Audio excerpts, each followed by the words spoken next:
The year is 2008. Katy Perry kissed a girl and was problematic about it. Oh, but she liked it. She liked it, though. Do you have a first aid kit handy? Because my heart is damaged. They're still peddling it right now. They're on tour. Oh, we don't. D2 DK or whatever 3.5. now. Yeah. Oh, Andre is the queen of Danity Kane. True. That album's a bop. True. Welcome to the Dollhouse. Buy it now on iTunes. Oh, well, welcome to this podcast. Stephanie Germanotta, an Italian girl from New York City, emerged on the scene by lying to us and saying if we just dance, it's going to be okay. How did that turn out?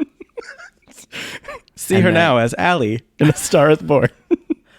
And speaking of things not turning out okay, Madonna let us know that we only had 4 minutes to save the world.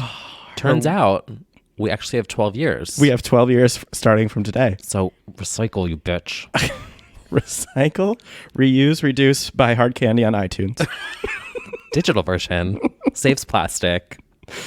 Oh, God, hard candy. Okay. Welcome, ladies and gentlemen, to 2008.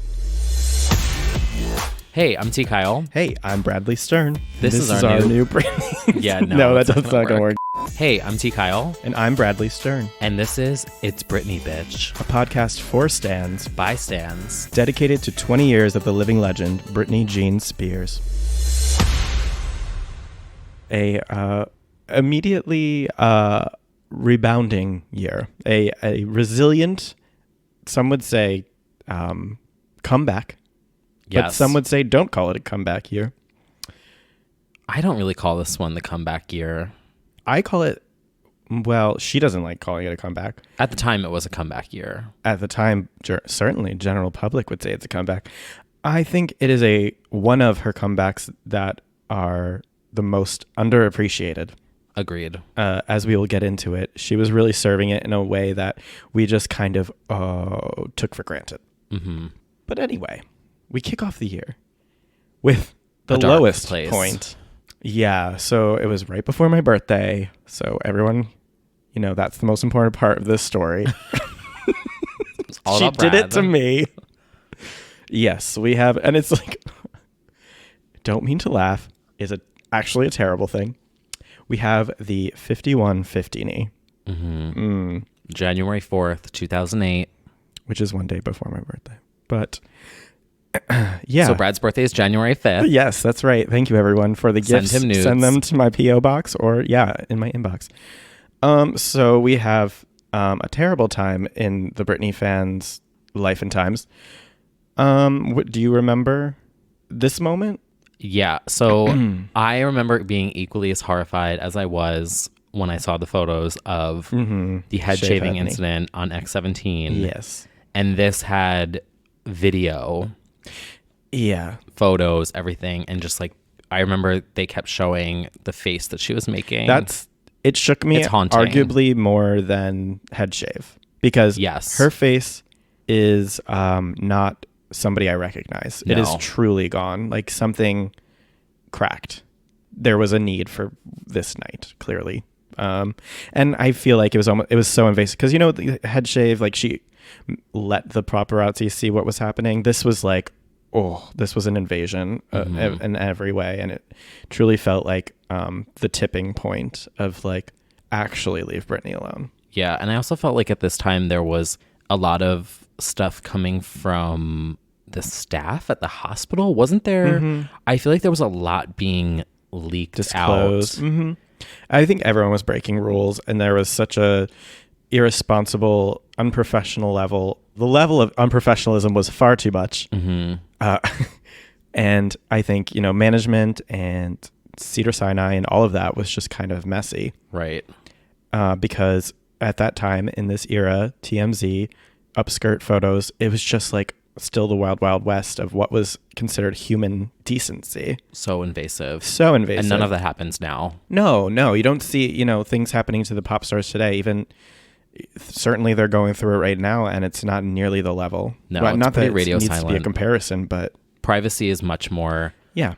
Which also I feel, there's a certain sympathy. Yeah. And also a lot of laws now. Yeah. Because of this her time. Yeah. Because of this time, because of people like her. Yeah. So that was, an especially rough time. And, we kind of didn't really know what the future holds for Britney as of January 2008. It seemed quite dark, like that there wouldn't be anything for a while. Yeah. But and yet we get a really fast rebound here. Yeah. Because the next month, she is on television in a guest spot on a show called How I Met Your Mother. Right. Which she plays like a secretary. Abby. Everybody's talking about it. Catch Britney Spears on How I Met Your Mother. Would you like to have dinner with me? Oh my gosh, I have to go update my Facebook relationship status. You've seen Britney. Can we have sex and then go shopping? I like you. But never like this. My mom was wrong. There are nice guys in New York. A new How I Met Your Mother, CBS next. It's kind of it's fine. It's definitely cute. not one of my favorite cameo-nees. But also, like, considering the time, it's shocking she was on TV at all. Yeah, it was so fast. Yeah, after. looking back, I didn't even think of it, but like preparing for this moment, I was like, wait, it was a month from after that? It's bizarre, and also a testament to like how resilient she is, that she's constantly pushed back into the spotlight after a million personal setbacks. I mean, the fact that we're about to go into Circus a year after Blackout is still blows my mind. Yeah, this is definitely the rebound. Yeah, and it didn't feel like at the time. Like, I will confess, it was my birthday, so I guess I was 19 or 18 or 19. I was like mad, not necessarily at her, but I was just sort of like, why can't she just get this together again? And like, what's happening? Like, why isn't this getting the show on the road and these bad people in her life? Like, I was mad about it. And I think a lot of the world was also like, oh, Britney, like, just like get it together. Looking back at the circus around her, shocking that any of this even happened. Yeah, because I felt like there was also in the media back then, it was almost like it was not real. Yeah. When you saw these things happening, because it had never really happened like that ever before, because digital media was taking off and these blogs and these websites. So you'd see these photos of people struggling and going crazy and screaming at the paparazzi, and we'd never seen anything like that really before. No. And so it was almost like you were watching a show and it wasn't real. And then fast forward to now, a decade later, that stuff's taken so seriously. Yeah. And it's not treated as entertainment. It's treated serious, and people have so much more respect, and there's so much more privacy. And I think a testament to that, partly to that expedited that change in public opinion, at least a little bit, which we'll get into, is For the Record later that year. I think turning the cameras and giving her a chance to tell the story, or at least having her team provide a glimpse into her life, kind of changed the narrative a little bit. Just those, we'll get into it, but like the quiet moments of the panicked paparazzi scaring the shit out of her and stuff were just like, oh, actually, what I'm seeing is actually terrifying to the person it's happening to. And I just didn't really notice it. I'm just like, looking at these pictures. right. But anyway, we'll get into that. Yeah. I also remember this was the year that I had one of my head injuries. One of numerous. This is the one that is the reason for the scar on my forehead. Fun fact, a T. Kyle fact. Yeah, and I fainted and I smashed my head open on a tile floor, and they put me on a stretcher and they were taking me out. Oh yeah. And my friends, because we were like, it's a little campus, shout out to FIT, Fashion Institute. I didn't study fashion, clearly.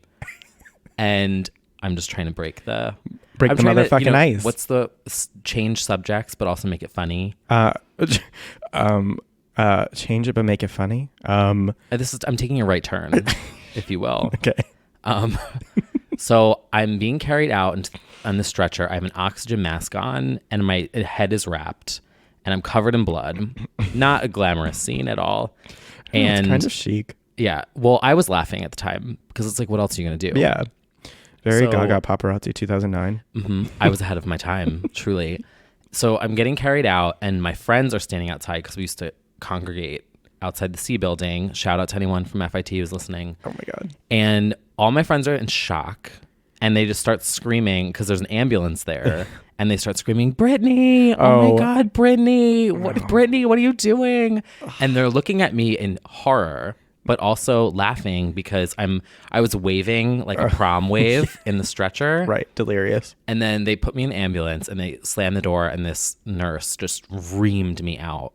She's like, oh, you think this is fucking funny? And I was like, yeah, I do. Like, what do you want me to do? Cry? I'm like, what?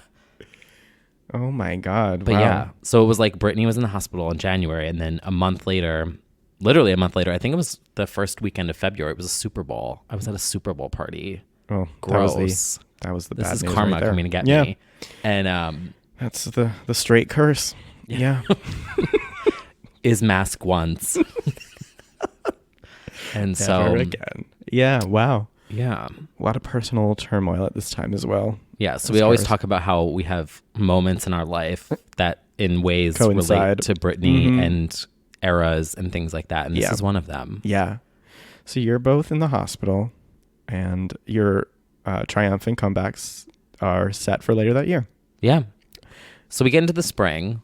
We do. And she's mildly active Yeah. leading up to, I would say, probably one of the bigger moments, which was the VMAs in the summer. Mm-hmm.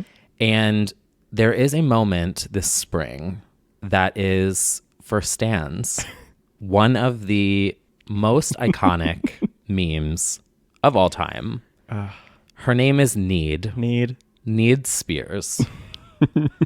And how do we explain this to those who may not know? Because there are actually a lot of people who see this photo and they actually think it's funny, but they don't know. Yeah, everybody knows this photo. Everybody knows this photo. Everybody's been doing the emails with this photo. If you just search Neyde, yeah, it could be Neyde. It could be Neyde. I think it's Brazilian. It's Portuguese, I believe.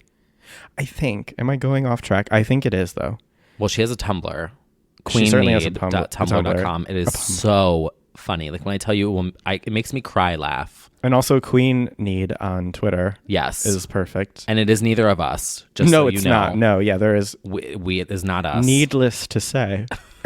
I honestly have no idea who it is, and I would love to know. I have no idea. So to explain to you guys what we're talking about, if you do not know. Mm-hmm. So she is at Christian Audigiers,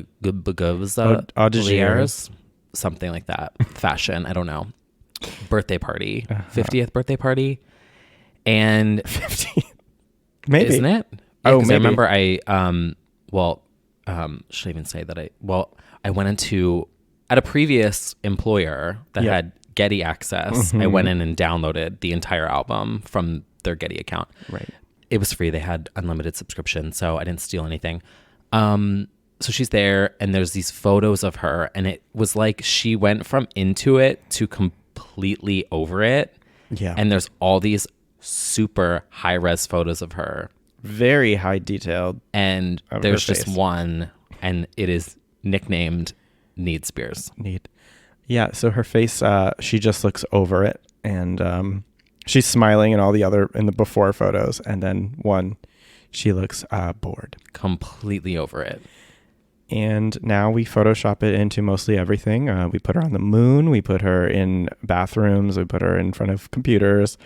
My favorite one is the one where I can't even pick a favorite, but because there's numerous of these meme faces, yeah. Which maybe we can even discuss briefly stan culture here, right. Because heard of it. Some people take it way too seriously, and I think the one thing, because we haven't discussed this yet, actually at all. The one thing I love the most about Britney stans is we have the best sense of humor. We have to. I honestly feel like we do. We do. I have always maintained that as well. We Britney have the most fans self-aware. Very self-aware. But also, like, when we go in, I am very glad I'm rarely at the other end of it. Sometimes they will get mad at me, but usually not. But when we go in, we do scalp. But we're really funny most of the time. We have a good sense of humor. We appreciate and learn how to make light of what some would call flop moments. What some might call moments of weakness. Or just really cool and interesting experiences that she's gone through. Right. Yeah. We take lip syncing in stride. We love all of her hair in all of its forms. Her rebellious moments. Neyde, the photo. We make do with what we have. Right. But this, because there are other Neyde-esque photos There are. for others. There are. And Yes. I don't feel like they are appreciated. So they're almost like characters. They are. They're stand characters. So there's Shout out to Neyde, Neki Menage. There's Neki. There's Rena. Yes. There's Poot. Yes, Poot. Poot is very who important. famously was extremely irritating to Demi. She hated Yeah, it. she hates. She hates Poot. But so it's like these little meme characters. Yeah. And I really feel like we've embraced ours the most. We And certainly have. I love her and appreciate her so much. And you just go look at the gifs. I mean, one of my favorites is when they've where she's looking at old pictures of herself and she says, "When did I take that picture?" Cuts to Neyde. Yeah. No. Or Yes. the one where like Flopka is trying to come into the door Oh, and then yeah. Neyde just slams the door in her face. Absolutely. Classic. They're so good. There's so many. Definitely get on your Neyde, however you pronounce it. We're going to find out it's like wildly differently pronounced, but we are people of the internet. We don't know how things are said in person. No, we just look at the pictures. We just look at the pictures. But yeah, this was one of the best. Yeah, for sure. Shout out to Christian Audiger. Yes, thank you for hosting that party and for Yeah. inviting Britney Spears. Great job. And if you follow either of us on Twitter, you will see us use this numerous times. For sure. But anyway, so this is the highlight of the spring, basically. Yeah. And it wasn't the meme didn't come that year at all. No, It was many years so later when late. some board stan was like, "This picture of her is terrible. This Yeah. should become famous." Yeah, that is true. It really was so late. It was. That's how these things go. That's why New York is now so famous from Flavor of Love, like all these years later. Anyway. Iconic. But speaking of iconic, well, this whole podcast, Right. the topic of, so that's in the spring. And then in the summer, we have her big comeback moment. As most know, this was crowned the comeback moment at the 2008 VMAs. Obviously, you know, coming off of the year before, it's named that she's going to be there. She's presenting and everyone's like all eyes on her. Oh, wow. Funny you would say that. And there's also those promos before it with Russell. 7th of September 2008, VMAs. Who's hosting? You're hosting. Right. Can you remember my name? Russell And can you remember my surname? Brown. It's not Russell Brown, Britney. What is your name? Russell Brand.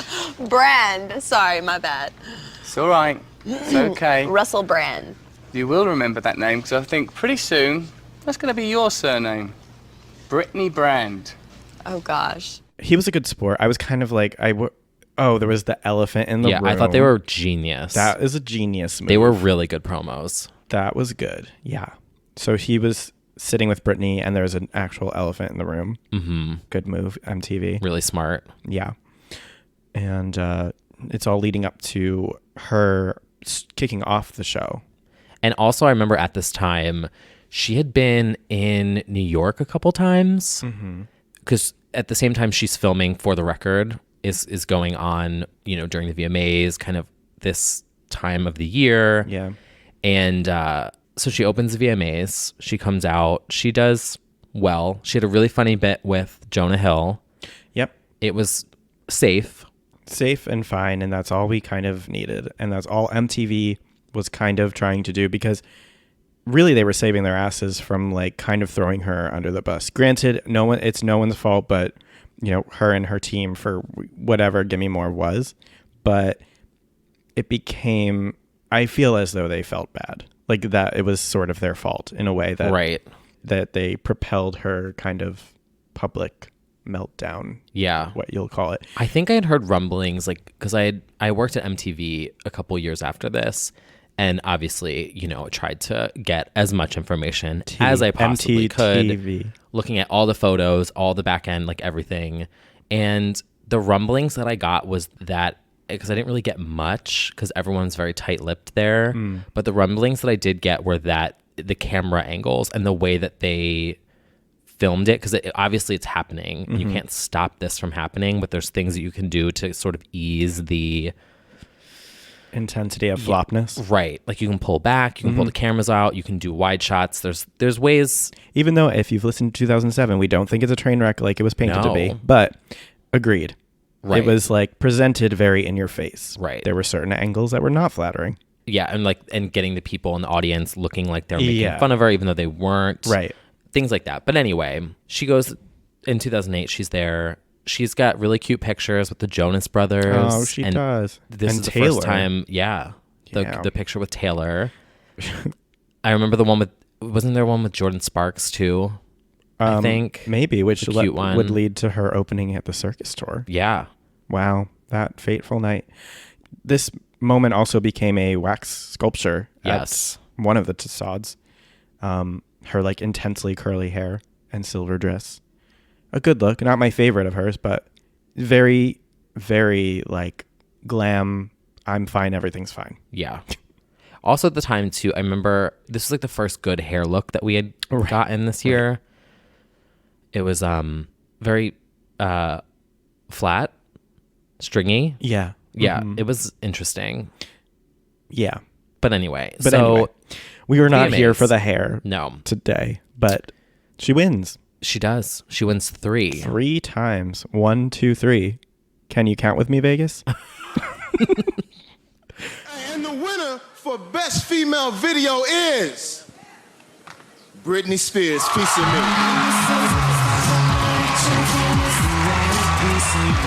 And the winner for Best Pop Video is Britney Spears! And the winner is Britney Spears, Piece of Me.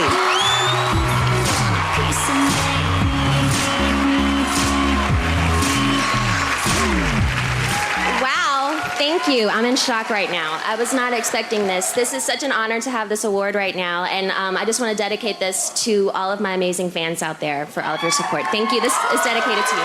Thank you. Yeah, and I will say it. They're like kind of undeserved.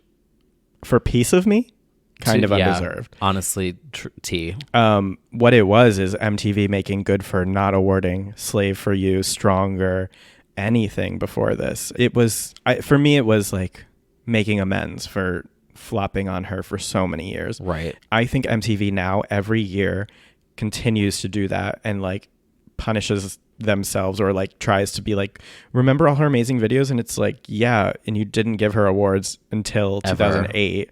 So that felt like an over the top amount of like, sorry, like this, Right. It felt you like deserve this.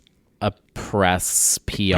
And it was also very that. Stunty, Super move. stunty. I mean, obviously it was exciting and I was happy I that felt she was weird back. watching it. I just was like, It felt 3 for this one? Like, yeah. because we know the level of videos that she served in the past, so it was just like, and for a video that she was so clearly not super present in, the hair changing all the time and shooting it at like 2 a.m. and us seeing like the TMZ footage of it, we knew it was like messy, which fine, we love messy, but just it all felt very weird. It was like, okay, this is like a huge stunt. It did feel like a stunt, which made it feel ingenuine. Yeah. Yeah. So, like, I mean, I can call it semi-objectively, and just as far as the material, that video is not 3 award worthy. No.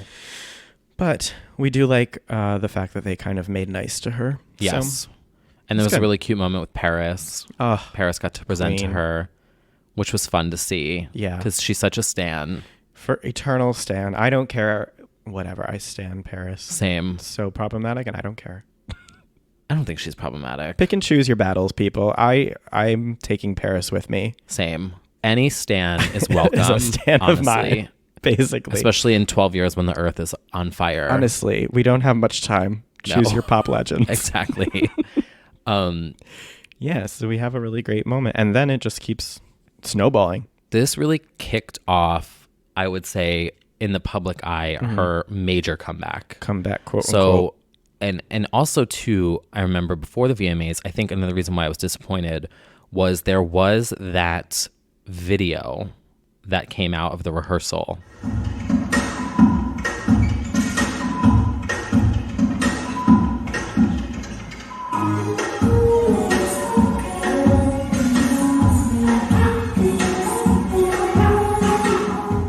So the VMAs are in September this year, a late summer moment. And right before the VMAs happen, there was a video, and I believe it was published on MSN. Oh, right. It was a really random publish. It was a random publish. And it was the secret rehearsal video.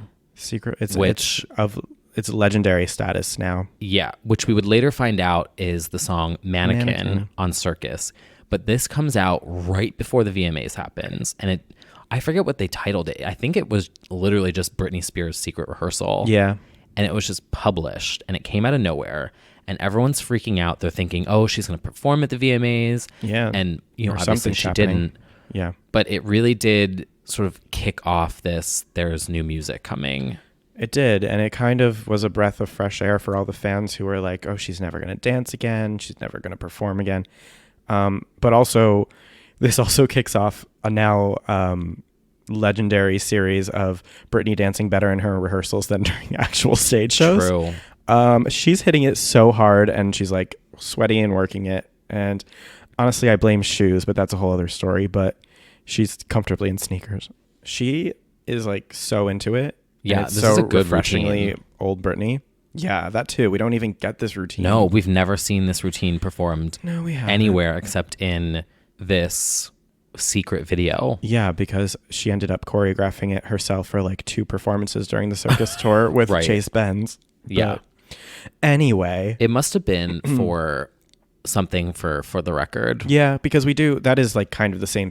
It is the same studio, I think, as For the Record. I mean, the whole year was a quick rebound, but then as the VMAs happen, that it kicks off a series of super fast. I mean, it goes full overdrive comeback mode. Mm-hmm. So we have the secret video, then the VMAs happen, and then in October they announce For the Record is debuting on MTV.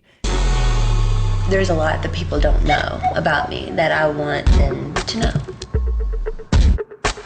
I don't think anyone can prepare themselves for what stardom really brings.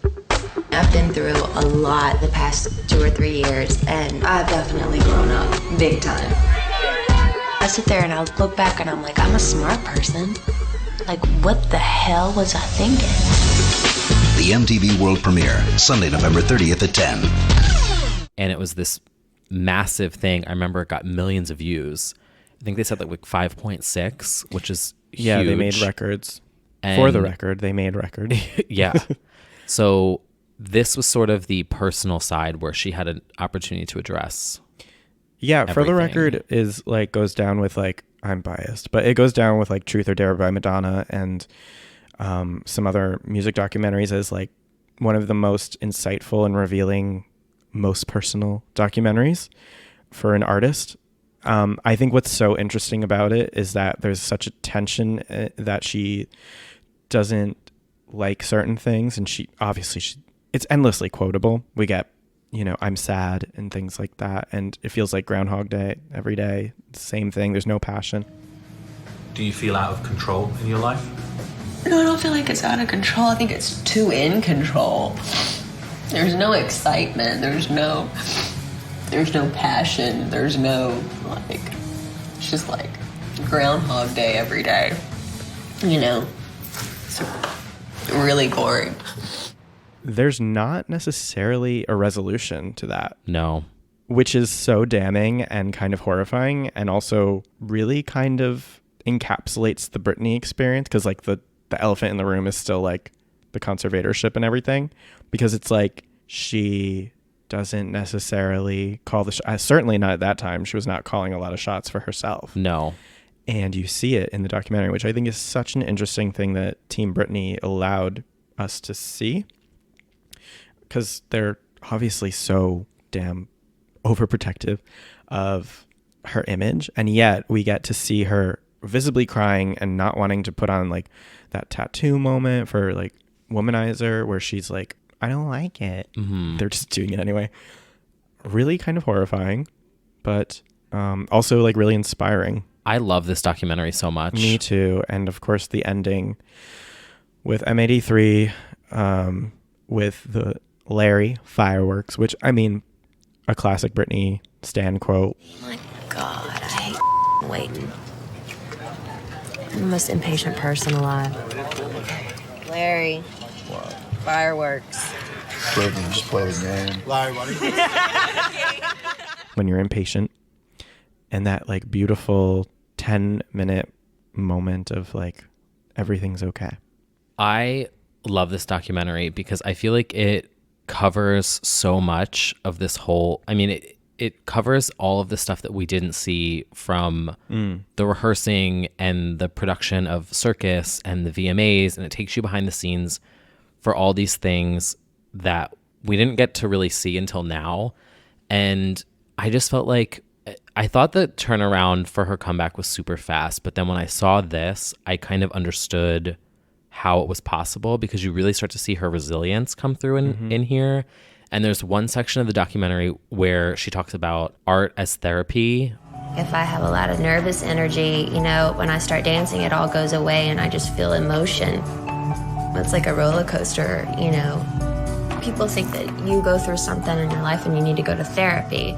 For me, art is therapy because it's like you're expressing yourself in such a spiritual way. Sometimes you don't need to use words to go through what you need to go through. Sometimes it's an emotion that you need to feel when you dance, that you need to touch on, and the only thing that can touch it is when you move a certain way. Yeah. Which I remember stands out to me the most. Yeah, And she talks me too. about Dance and how it gives her this feeling that she can't explain and how it gets her through everything. And I remember for the first time I was like, okay, now this makes sense, because she's not working necessarily against her own will. She is working because it's helping her get through whatever struggles she's trying to get through. And this is, I think, where I started to connect with her even more as a person. Yeah. When she started to say this, and I started to think, okay, this isn't, you know, her team pushing her to do it. She actually does want to keep doing this, and she wants to keep working, and it's helping her in a way, even though there are things downsides. Yeah. I agree. I think she's a lot like Michael Jackson. Well, she is a lot like Michael Jackson, where it's sort of like this is the only life that she knows. And so not working is just would have been even more weird to her. Like she tried doing the hiatus and that like got messy. And frankly, like I think it does keep her busy and does help her therapeutically to like be doing this.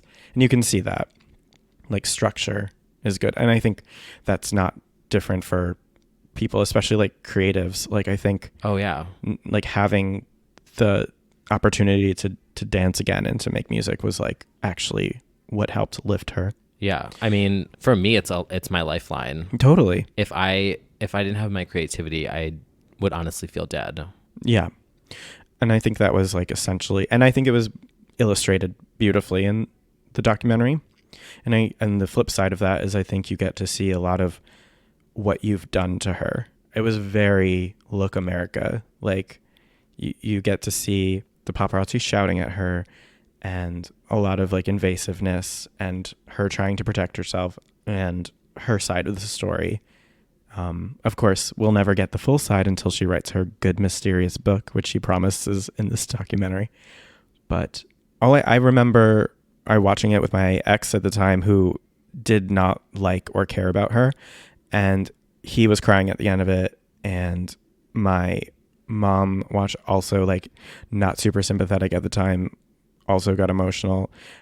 I think a lot of people, and this is where we talk about like the new fans, where it's like, oh wait, she isn't this pretty perfect pop star who has no flaws. Like actually there's a million of them and they were shattered in public, and then you got to see this person who still perseveres in spite of everything and also is nothing but a positive, kind angel, and it's somebody you root for. Oh, 100%.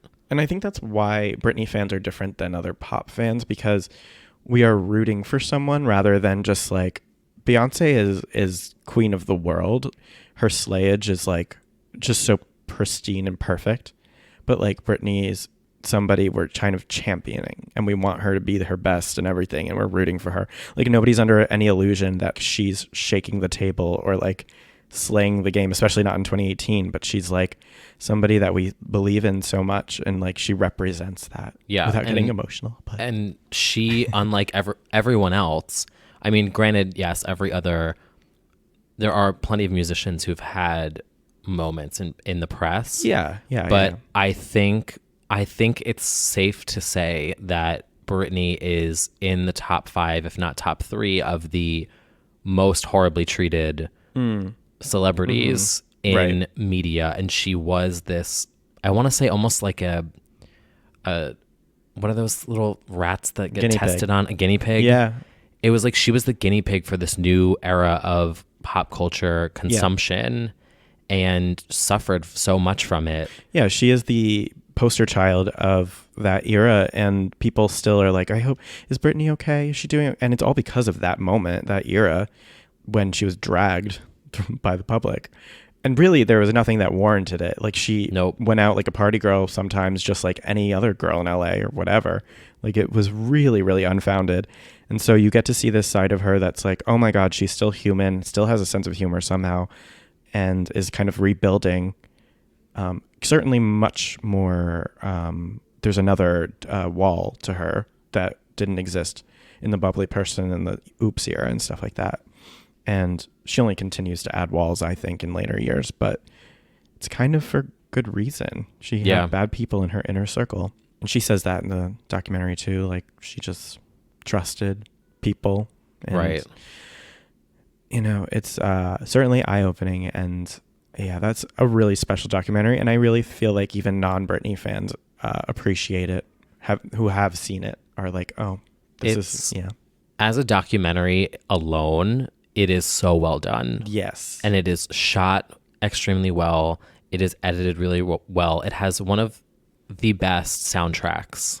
The For the Record soundtrack is beautiful. It really and just is. the way that and I also think that is why I love it so much, is because it felt like they didn't just do a confessional and sit her down for a Diane Sawyer interview and try and make her cry. Certainly not Diane. And it wasn't exploitative. It was, you could tell that the director really got in there, wanted her to be a winner and wanted her to succeed. And just the way that they filmed it, and like just the music. And I think towards the end when she's filming Circus, and the music and how it builds up. Yeah, and the M83. Lower Your Eyelids to Die with the Sun. Buy it on iTunes. It's gorgeous. It's so stunning.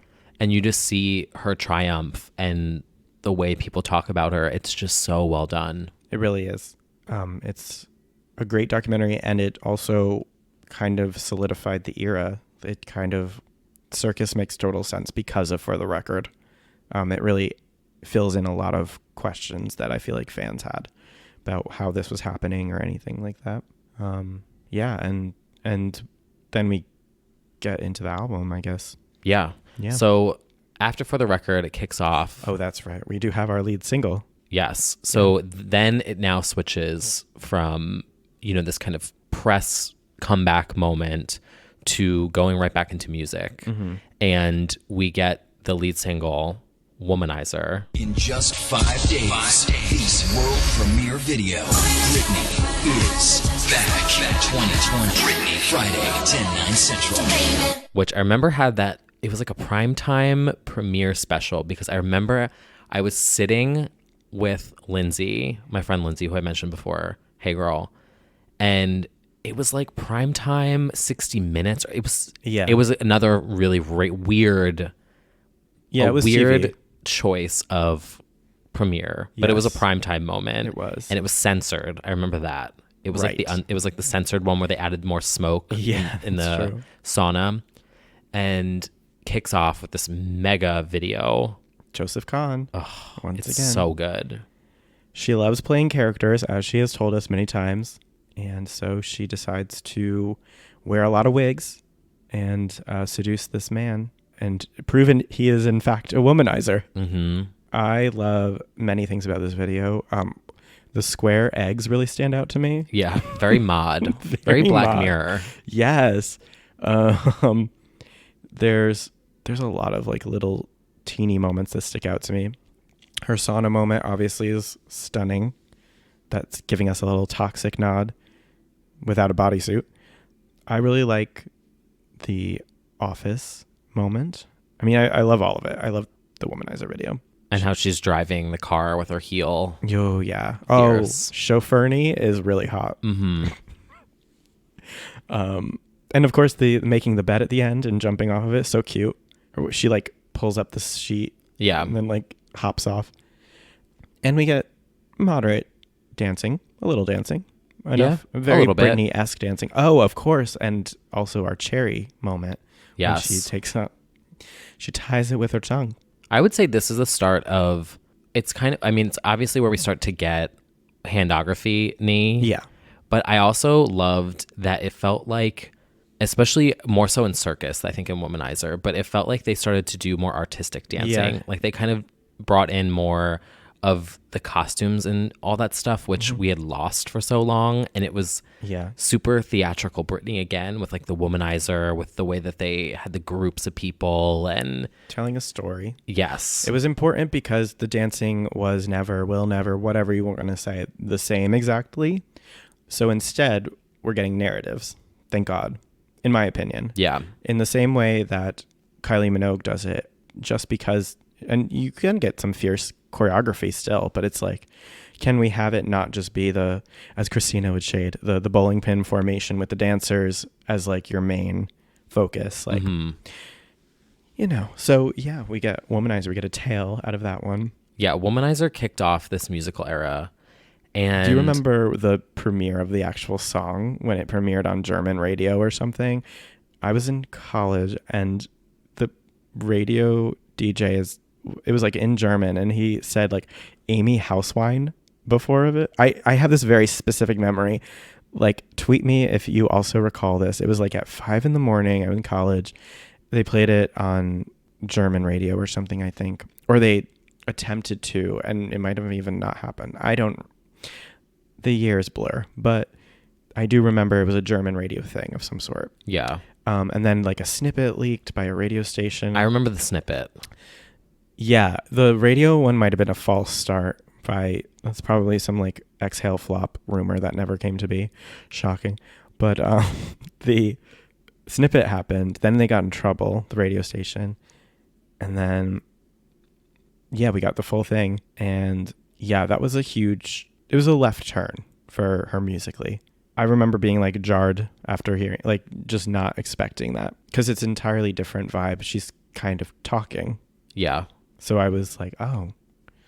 I remember everyone loving this when it came out. Oh, for sure. It was, I just remember this was like obviously she was off the VMAs, and it just felt like everyone across the board was so excited that she was back. I remember in college, people really liked it. Yeah. I think the chorus is super straight friendly. People love a dumb hook like that. It was I thought it was a strong first single. Yeah. There couldn't have been a better first single, in my opinion. No, agreed. So she did that. She did what she had to do. She did. And also, I have a flop story about Womanizer that will forever haunt me. Oh, no. So, like I just said, I personally thought that this was a huge first single and that everyone loved it, and that she was this massively known comeback, and that everyone had seen the music video, and et cetera, et cetera. This begins the delusions of Britney fans into thinking the general public is still following along in every step. They were. Okay, so go on. Because the video premiered on like primetime 60 Minutes or something. I know, but anyway, go on. I was thinking that the video was more culturally relevant than it actually was. Exactly. And I was not alone here. So my friend Taryn and I in college, which I have another story about her related to this era too, we decided to be Womanizer Britneys for Halloween. Yeah. And we went to a party. So I did the bob with the sunglasses, the glasses. The black look. framed. Yes, I did the office Britney look with the striped shirt and the skirt and heels. And if I pulled up photos right now, you would be I would be horrified. And the bob. So I did the office Britney, and then she did red hair waitress Britney. And hers was good. Yeah, like, that's a fierce look. Perfect color wig. She did the black chest leathery whatever with the black pants. Yeah. So we were Womanizer Britneys. When I tell you Not a single fucking person knew what we were. Yeah. No one. So we go to this party, and all I remember is that no one knew who we were. Some girl thought that I was an actual girl. Oh. And I was like, oh, great. Thank and you. she was really mean to me. Oh. She was like, oh, you're not a girl? Because I had I had boobs in and everything. It was really awful. She was so mean, and no one knew who we were. And then I got so drunk that I stole a zombie mask from some guy, and there's a photo of me with like lopsided sock titties in a Womanizer Britney outfit with a bob wearing a zombie mask. It's awful. And then we walked home, and it was just a mess. 5,000 RTs, and Kyle will leak it. Yeah. Yeah. Subscribe to this podcast.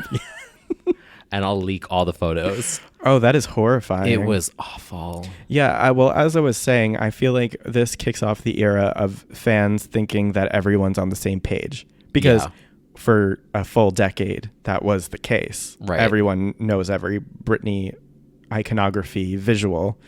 And then it starts to get a little hazy because not everyone's following necessarily. But anyway. Speaking of following, I'm going to wait for the helicopter to go away. Helicopter? It's definitely coming through the mic. It's fading now. So you were flopping around. I was as flopping Womanizer. around because the year before I had done VMA Britney, and it was such a hit. Yeah. Well, debatable. It was very painful and a mess, but everyone knew. So I was like very popular on the streets of New York. So I'm thinking, I'm going to be Womanizer Britney this year. Yeah. Flopped so bad. Yikes. I was Kevin and Britney with my friend Mariana. Oh. Kind of like a very DIY. Well, I mean, we were in college. Well, yeah, I didn't have to try. I did also, didn't have to wear too many chic things. Yeah. And I don't even know if it was necessarily planned. We just kind of like winged it. In college, like I felt, at least for me, like I was too lazy to do full out college. You clearly had time for costumes. Oh yeah, when I did Pregnant Britney, it was a hit in my freshman year. Yeah. I did Gimme More Britney as a sophomore year. It was also everyone knew. So there was a lot leading up to this. Yeah, so I was just going with the flow of thinking that everyone knew. Yeah. And this didn't happen. Oh boy. Well, it was the thought that counts. But you know what? It was still an epic month. Yeah. And Womanizer really was all over the place. It certainly was. And Womanizer is also the song that gave us our first performance back ever. I will go on record and say that the Bambi Awards performance of Womanizer is one of her most, if not the most underrated stage performances, just because nobody saw it. Right. I just feel like, sure, it wasn't like her best like performance in general, but like only Britney fans logged on like Thanksgiving weekend to I think watch. It was actually on Thanksgiving. Yeah. Because I remember I was at my aunt's house and I said to my cousins, I'm like, I need to use your computer right now. Yep. Watched on my cousin's computer. So every Britney fan watched on their cousin's laptop / computer this really fantastic, tight comeback performance. Hair looked good, cool hat. Like the whole thing was like so into it. It was like black and gold. It was everything about it was like, I just remember very visually like perfect. And she had her giant ball that she sits on at the end, which is great. Conceptually, the Womanizer performances were all really cool and interesting and like actually good. And each one varied a little bit. But the Bambi Awards one was so important and so weird that they kind of like tested the waters in Germany just to be like, can she still? Yeah, she went on this like mini overseas moment where she was popping around doing Womanizer. Yeah. And it even had like the little circusy intro, I remember. So good. And the mixes. And so there was like, they put time and energy into this. And every performance is a little bit different. Yeah, and I loved that. All the details were slightly different. She had Star Academy's was like a red look. And the X Factor one, she had her straight hair and she was hair flipping behind Cheryl, Cole Fernandez, Versini, Payne, Cheryl Tweedy, and Danny Minogue, which is that for me is kind of like everything I ever needed, all I ever wanted. That X Factor performance is like, for that hair flipping moment, it was like, oh my God, she's back. She's hair flipping. I also remember, wasn't that the X Factor where they had that epic intro Yes, and yes, it's on yes. YouTube, and it's like 500 billion albums yeah, it's sold. a super dramatic X Factor intro. Yeah. I've used it in like video edits to get. Yeah. I don't even. Or it's like It was like my brain after something. I forget. Yeah. I forget the edit, but it's a good one, and It is. yeah. So she's hopping around overseas And like pretty performing much Womanizer. only Britney fans are aware of this. Like, Yeah. this is not getting press in America. No, not at all. No. One's talking about it. So even when Britney did the VMAs in 2016, they were like her first like VMAs, and it's like, yeah, but she's done award shows since. Like, she literally did an award show a year later.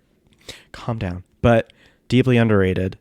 Go watch the Bambi Awards performance of Womanizer. It's so good. And she looked incredible. She looks incredible. And this is where I really started to get excited. Yeah. Because I felt like it was coming off the heels of For the Record, where you got to see this inside look, and I felt like she was into it. Mm-hmm. And then she really starts to actually hit the stage again, and she looks great. She looks great. And I will say that I and a lot of people did not appreciate it at the time. I think a lot of us were focused on like, does she dance as hard as she did in 2001? And like, there were like nitpicks that I remember having at the time, just being like, give me more, just like shattered so many of us at the time, thinking like it was never going to be the same. But in looking back, that was a tight series of performances. So are you one of those stans that, okay, because this is interesting, and we can get into this next episode in 2009 about Circus Tour, because yes, that's a lot of people say that about Circus Tour. Right. Were you one of those stans that was pissed and annoyed at the lack of dancing? No, I was just, I wouldn't say pissed. I think I didn't appreciate it at the time, though. I was there's a lot of distractions happening here. But Circus Tour is like arguably my favorite tour. Good. But I couldn't help but notice that things were different. Right. Because I feel like there's a certain set of fans. There are people that are like, oh, she didn't dance like blah, blah, blah. Right. But I loved every part of this. Because to me, the Britney, handography is honestly more iconic to me than even some of the choreo.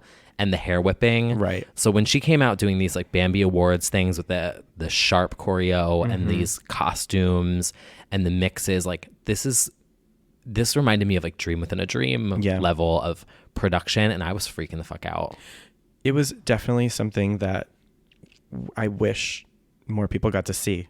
Yeah. We literally saw it on YouTube. True. And like, we get annoyed that like the general public's like, Britney's back. It's like, well, we've been following along, but like not everybody else has. She does come back eventually to the States. So she's doing this overseas, which is obviously to test the waters and to practice. Yeah, it is. I'm assuming. And oh God, I have another embarrassing story about this moment in time. So she announces that the album's coming in December, and she's going to do Good Morning America. Good Morning America, with a performance under it was like the Big Apple Circus moment. Yes. And I tried to win tickets to it at Virgin Megastore the night before. It was the night before. Yeah. It was the album release at midnight. Yep. And then the next morning, oh my God, this is taking me back. I'm like, Same. I remember the jacket I was wearing. I remember the sign I was holding. And I remember losing that fucking contest, and I'm not going to say who I lost it to because I'm still pissed to this day. Was it a Twitter gay? To win? No. Oh. Should I say it? Yeah. Expose him. I'll expose it. I don't give a fuck, actually. So okay, let me just back up real quick. So they did this costume contest. Oh, was it a Britney gay? It was a Britney mega fan contest, and you had to go, and there was people from the real world that were judges. Oh. And you'd go on stage and you got like a minute or whatever, and you had to say why you were the biggest Britney fan, and then they picked 3 people that won, and then you got tickets to go see her later, like a couple hours later, open for Good Morning America, doing Circus and Womanizer. So me and Taryn, again, so we're coming off the heels of our flop Halloween costumes.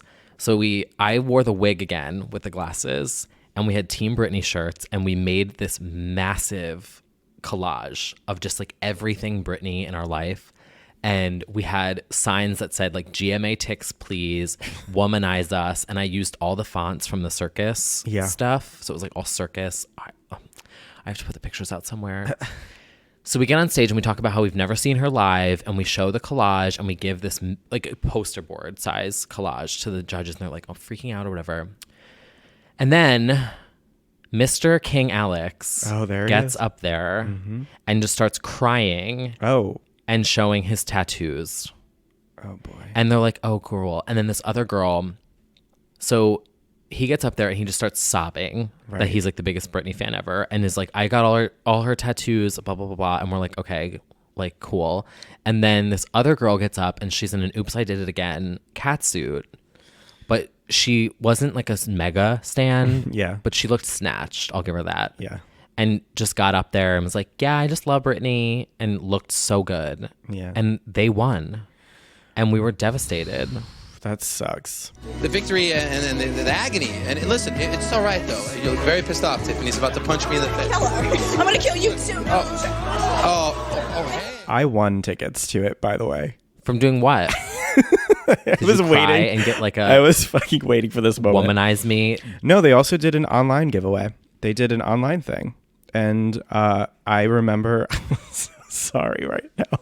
I got the email that I was going. I was like on my friend's couch and shot straight up. And I was like, I'm going to see Britney. This is the first time that I see Britney Spears in person, because before that it was supposed to be Onyx, and then the knee happened.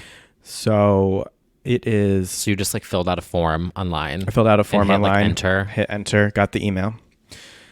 Yeah. I wore a wig. I made a sign. I'm still so mad. I literally just hit enter. Wow. So anyway, I attended the GMA, which really is quite a tale. And I'm such a baby gay at this time. I don't know anything about anything or going into the city or anything like that. And still living at home in Connecticut. Wake up at 4 a.m., take like the 5 or 6 into the city. And my first tweets ever are live tweeting this experience. And they're so basic. Are they still up? Yeah. They're just like, heading to the circus. It's really embarrassing. Yeah, it's like a series of tweets. It's so bad. I think I even got up at 3 now that I think of it. So yeah, I remember it was super early. So early. Because some people, I remember they left that Virgin Megastore to go stand outside. Yeah. And it was freezing. It was very cold. And we were like, we have class tomorrow. No. Yeah. So I went with my friend Erica, and I still remember my like flop zip up thing I was wearing. And we're all sitting in the Big Top Circus, big whatever it is. Big Apple Circus? Yeah. Yeah. They were here at the time. Yeah. And Jamie Lynn, the babies all file in behind us. Like, it was like this weird Stan fever dream. And they're in, like, dancers are there, choreographers. Like, it's literally like a family affair. And then I see Larry come in. So, side note about Larry as well, and I don't have the exact dates and details nailed down. We know that Larry was taken out of the picture post Greatest Hits My Prerogative at some point, and then reinserted in 2008 for the Circus era. So this was, seeing him was kind of the signal that he was back on board, obviously, and also him at the VMAs, the whole bit, because for a time he was not a part of the Team Britney, but he is back in action for the circus era. Yeah, there was a couple more familiar faces that came back around this time. Yeah, essentially Neyde Spears kind of brought everybody from the original team more or less back on board for her. Interesting. Very interesting. Yep. And got this show on the road. Got the circus. Got this back on the road. Circus. And oh, what a circus it was. Yeah. I'm sitting like on the right side of it, so I can see her prepare behind the screen or behind the like womanizer-y thing. The fire ring. Mm-hmm. Oh, which was so fierce. And while they're like presenting, she's looking left and right and like waving to us and making goofy faces, which, spoiler alert, when she's dragging you on a whip, on a leash on stage, she's making goofy faces at you and you can't see her in the crowd. She like loves to do that. So that's all happening. this is like my tea. This is the only tea I have from the experience. It's amazing, and this is still like basic phone era pretty much. I have like shitty LG chocolate pictures from it. Yeah, there was still no cell phones. And they then. were super scary about like what could be filmed and stuff at what time. And I think I only got like some good ones of her when the cake came out. But before that, she does Womanizer, and I see her with Larry like in the entryway to the stage, and they are like absolutely fighting. I see her like putting her hand down on her other hand, like saying something very sternly, and he's like firing right back. And this is happening right before the cake moment. And literally the lights or whatever comes on, and it's like time to present her cake, and she just spins, smiley face, goes out, gets her cake. Like it was like you turned on a light and she just like became Britney Spears, the pop star. But she was so pissed right before. Wow. She was absolutely pissed. I don't know, she did keep looking at her hand, and I have to wonder if like she maybe got spooked or like got burnt by the Womanizer flames or something. Oh, because it maybe might have something happened from the set. Yeah. But she did not seem happy. And then she just came right out, all smiles, got her cake. It was so funny. I mean, and also slightly worrying. But, you know, We'll never know. We'll never know. And that's kind of the life of the pop star, is like you leave your problems off stage. Right. Who knows what it was. Oh, this was such an exciting... Oh, she looked snatched. And it was very scary and surreal to see her in person. Now I know she's my height, which is also super weird. Because I certainly expected this 8-foot tall glamazon. Oh, yeah. That's why I never want to meet her. Yeah, it's like she's tiny in person. And then also at the time, there was so much bullshit talk about like, oh, she's big because of Gimme More, because of the unflattering shots and everything like that. Looking at her in person was just like, I can't believe anyone even thinks that. So snatched. But also like the outfits were a serve. Yeah, I love this. Was so good. This is the one with the fire ring. Yep. And I've used it twice now, I think. I used it once. It was like me. It was like, oh, this is like actual footage of the solar eclipse. And it's like, Yeah. and like it lights up and it's this shadow in the ring. And I've used it numerous times, or something like actual footage of the something. I forget. I used it a lot. It's a good meme. But I remember this moment, even though I was still mad that I didn't get tickets and that I was not selected for a seat filler role. Thanks, Larry. And I put in a lot of work. I remember watching this and being like, oh, she's back. Oh, in a big way, yeah. Because it was not just a music video or whatever. Like, this was a production. The Big Apple Circus was involved. She was back in New York. And I mean, I was here in New York in college. I was in my junior year. And I just was so excited. And I remember at one point I tried going around in Soho, because that's where she likes to stay, and like was pictured and for the record. And I was like, oh my God, she stays down here. Maybe I'll run into her. And there was all those paparazzi photos of her that were really fierce. And it was just so exciting. It really was. It was very much a dream experience to like the first sight of her, because that was such a triumphant moment. The only thing I didn't care for was the breakdown when she walked. I don't know what that was, but otherwise it was a fierce performance. I think it was a misplaced camera shot. I mean, I was watching her. She was just walking. Oh. But well, I mean, it was also too, I did feel like this is where we started to get like, they weren't taking any risks here. Yeah. So it was in the music videos and stuff. She obviously did more. She did. But when it came to performing, it was very much... It was so tight and polished. It was tight and polished. Yeah. They weren't about to do anything risky where, you know, she's going to jump off a tree or hold a live animal. It was more artistic. It was a look. It was like a theme. More about looking fierce, almost. A production. Definitely. A circus. Yeah, and I just remember waltzing out and going directly to a Barnes & Noble nearby and... purchasing the album. Yes. There's a picture of me looking dazed in the back of a taxi, holding it up victoriously with frosted tips. And it was also her birthday. Yeah. So we got like little placards. I still have mine that says "Happy Birthday, Britney."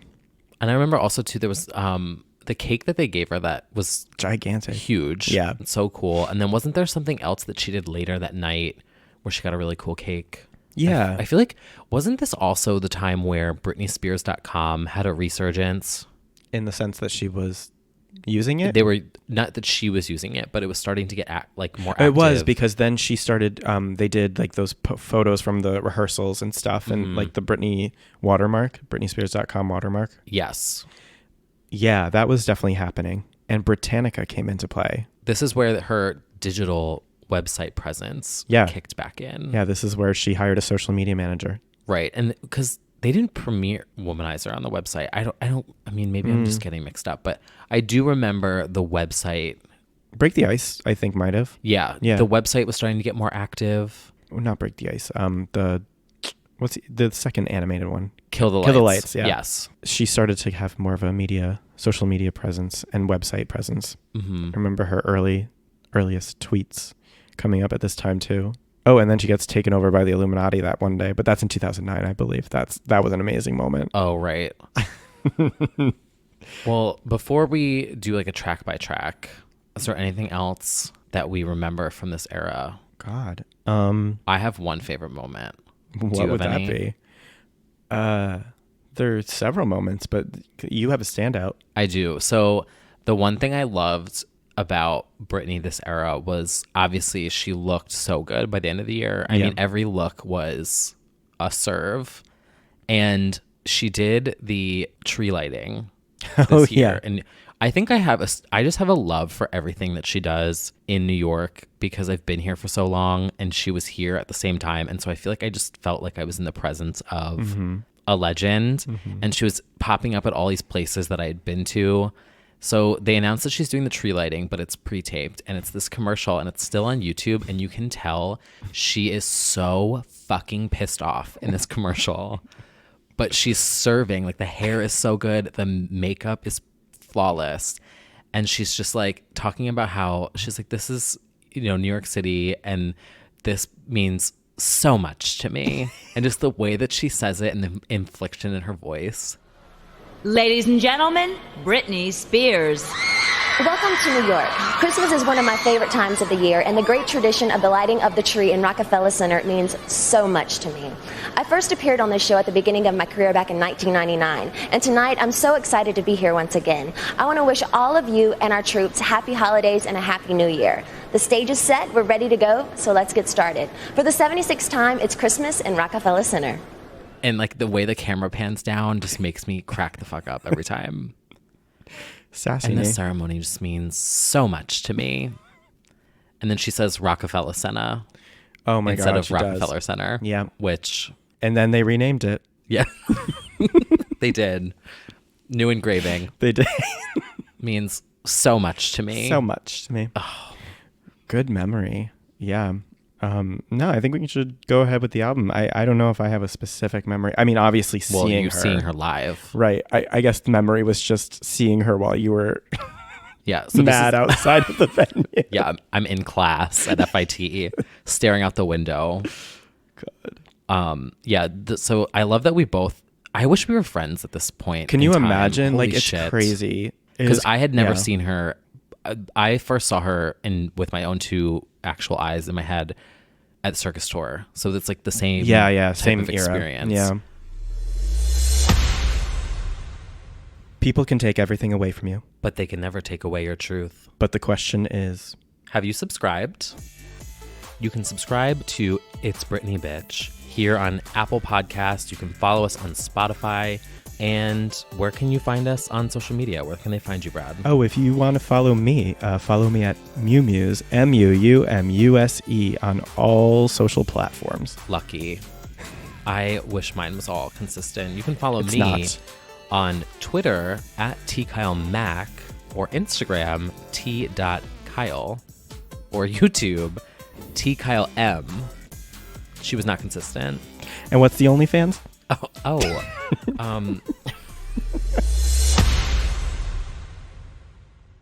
So kicking off Circus is Womanizer, the first track, which we've already deep dived a little bit into.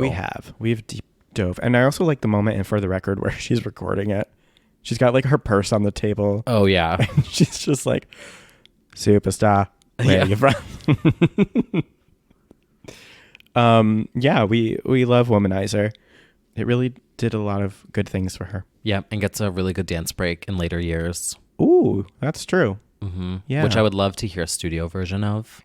Yeah, seriously. 2018 remixed. Please.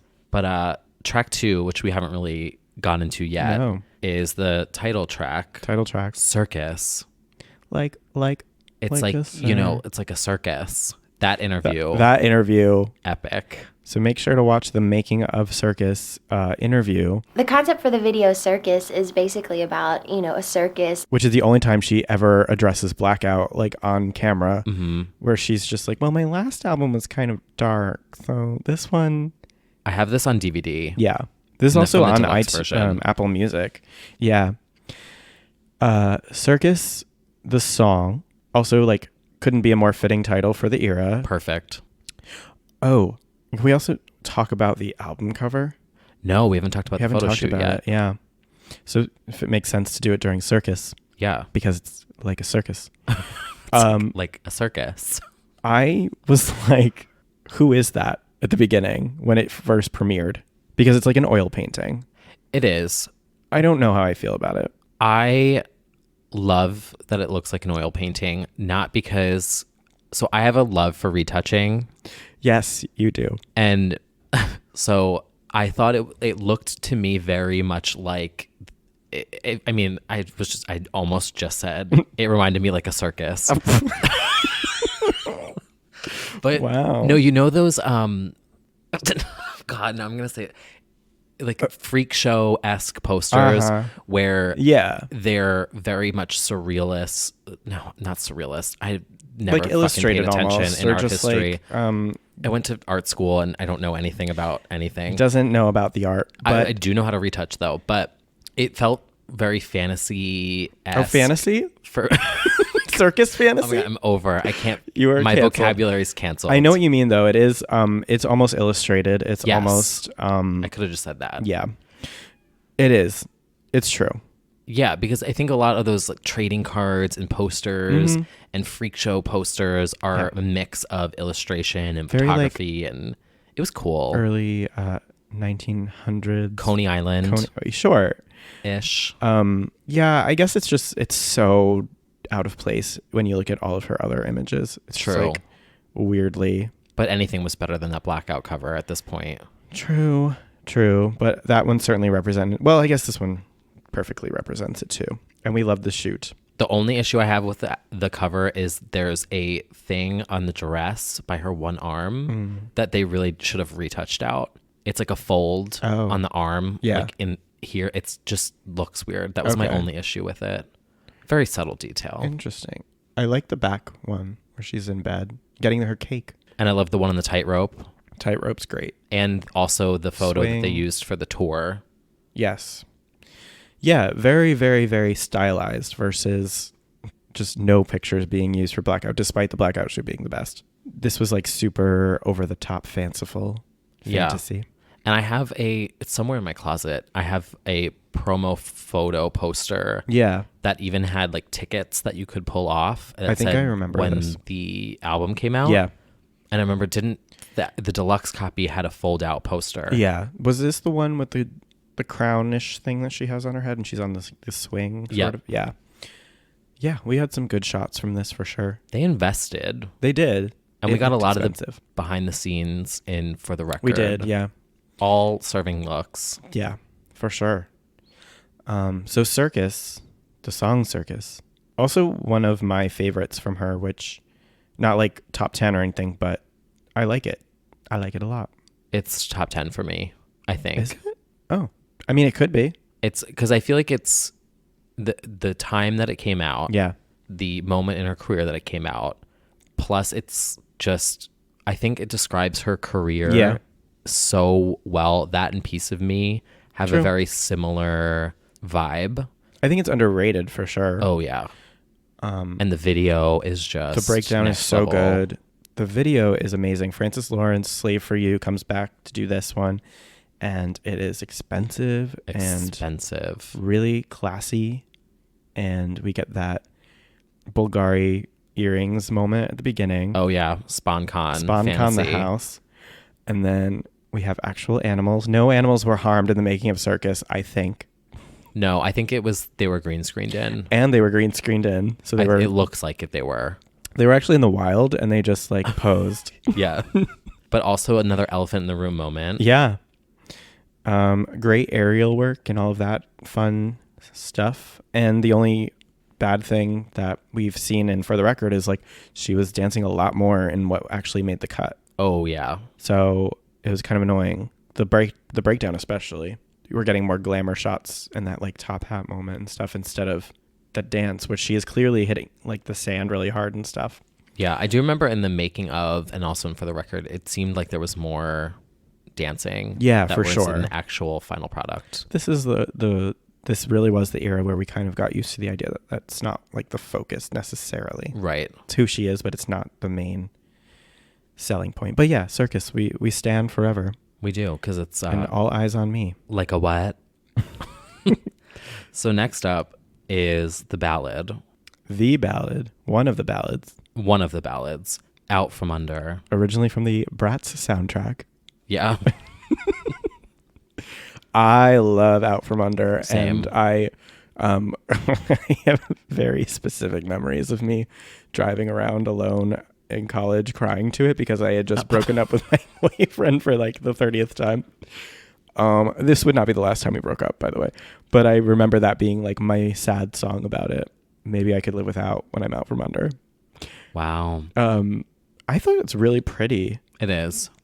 I really like the production on it, and she sounds good. And it's one of her more overlooked ballads, I think, because it's kind of, I don't know, almost like glossy. Like it's almost like it's very soft. It's soft, and it's like kind of like a very pop ballad. It's not like as raw as Every Time. Right. Yeah. And it never, I mean, obviously it was like not a single or anything. So no. Wasn't supposed to be. Right. Didn't make sense, really. And then we have the next track, Kill the Lights, which did get a music video. It did get Kim a music. Possible's shaking. Kim Possible canceled immediately after that series finale. Kill the Lights is really good. I don't think of it that often, but it's really good. It's fierce. She's talking smack. She is. In one ear and out the other. I don't like you. You don't like me. If You're Feeling Froggy Leap was a lyric that caused a lot of debate among fans and people, like mainly asking what the fuck does that mean? Right. Which means if you want to fight, let's fight. Yeah. She I won't not fuck you up. I won't. She was Lana Spears. Yeah. And she was ready to leap. She added the media. I've heard people use that on reality shows now. Yeah. I'm like, oh, Britney invented that. Yeah, Britney. Kill the Lights. Also, this video is her cartoon is so cute in this. I admit I can't say I've watched it more than once. Really? Yeah, it doesn't have her. Well, she's a cartoon though. Well, and she's really cute, and then she is like a robot and she's fighting paparazzi robots. Right. And then there's these little like flop robots that are trying to dress like her. Oh, and they have like the Slave for You and the Oops catsuit. It's so weird. It makes absolutely no sense. And obviously I don't know what audience they were targeting with this, but you. Yeah, me. But like her character was cute. And they even did like one part where it was like the fierce Britney eye. Yeah. But just in that's cartoon form. Right. I think this was just digital exclusive. It was. Because her website was back. They ran like a competition of some kind where you could vote for which song would get the video, I think. And people picked... Or either that or they voted for like the artist. It was a vote of some kind. Right. Wow. It's coming back to me now, but yeah. Digital strategy. But a good song. I really like how she sings in it. Mm-hmm. But it could be an interlude. Yeah. Literally Kill the Lights. Yeah. Anywho. Oh, and we didn't talk about the fact that at the beginning, the announcement, Pop Princess turned Queen of Pop. Oh. That's like the most memorable thing from the song. Which is a very bold statement, but we took it. We were like, sure. I was like, yep. It's official now. He said it. Oh, so good. And then the next track we have one of my favorites, Shattered Glass. Yes. Brilliant. Sounds like a demo, but amazing. It just like cuts off. Oh, yeah. It does have a weird end. Oh, for sure. It's just like fully not finished. But I love that about it. Shattered Glass is so amazing and weird. It's very ominous-y. She's gonna haunt you in your dreams. A darker song. Has a little bit of a darker honestly beat. Probably could have been on Blackout. Yeah, actually. Probably just needed to be fleshed out a little bit more because at the end it just kind of sputters, but I kind of love that about it. It's just, it does feel unfinished to me. Like there was maybe some more that could have happened to it. I don't know though. It just kind of ends abruptly. It does. But we stan. I admittedly though can't really hear the song without thinking of that one video edit I made. Oh no. I know. Which one? The one where Hillary won the nomination and it was Shattered Glass. And it blew up and it sounded like the beginning of Shattered Glass. Yeah. So I mixed it with everyone screaming and shaking and crying in the convention to Shattered Glass. Right.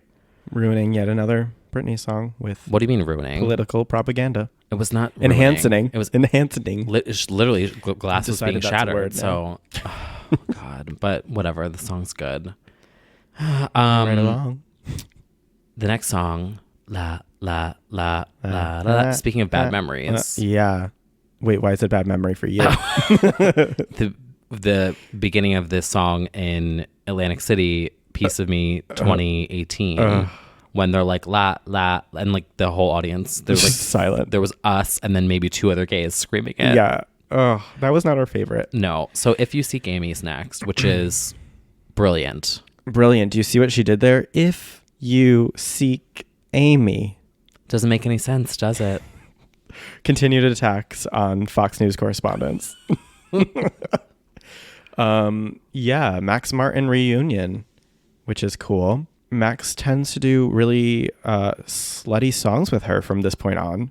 We'll do 3 later on in a year. But yeah, If You Seek Amy is about being a bisexual icon and all the girls and boys wanting you. It's true. And when it first came out, no one censored it. No. So she was essentially saying, fuck me. Yeah. On the radio. Yeah. And people were singing it and had no idea what it was actually. I'm assuming that everyone listening to this knows what it is. But yeah. If you don't, at this point, it's If You See Me. Get it? Doesn't make any sense. F-U-C-K me. Fuck me. If You Seek Amy. Get it? Hear it? Because for the longest time, and no one did anything. That's and then true. I don't even know who noticed it. I also feel much like the fuck and do something, which is like, is it freak or fuck? Oh, it's totally fuck. I think they're absolutely saying love me, fuck me at the end. Like, yeah. It's just layered. Yeah. And they got away with it. They did. For a little bit. For a bit. They, yeah. Radio Rebels. It does not get great performances live. No, it gets awful performances live. We don't need the femme fatale nor the Piece of Me version of this. This like weird Marilyn Monroe paparazzi dress situation. Yeah, it was weird. Just come up with a better concept for it. Because it got such a great video. Yes. And it's obviously such a brilliantly thought out play on words. Yes. And she's really serving looks in this video. She certainly is. Are we discussing it now or in 2009? We should probably save it. Well, no, we can talk about it now. We can talk about it now because I feel like it's on the tip of our. Yeah, in 2000, even though obviously these all came out, some of the singles were mostly 2009. Yeah, 2009 was really Circus album singles and tour. Yeah, but the video for it was brilliant. It kind of was a play on what everyone's perception of Britney was as this like hedonistic whore who like was at home having orgies and all of this stuff. Closing the blinds, wearing those Louboutins with the flowers on them that she previewed in like a twit pic. I remember. God, my gayness. And the cool thing about it is that she comes out, she pretends in front of the media that she's like really a mom, just a cool mom. She just would never do that sort of thing. And the babies are dressed like Britney. They are white picket fence. Well, at least the daughter is. Yeah, she has the baby one more time pigtails. Such a cute little nod and a little fuck you to the media, just for good measure, because favorite part. She fully ended Megyn Kelly in this music video. Megyn Kelly was canceled because I feel like, wasn't it? It was a real broadcast. It was a real broadcast of Megyn Kelly being like, if you CK me. Doesn't make any sense, does it? If you seek Amy.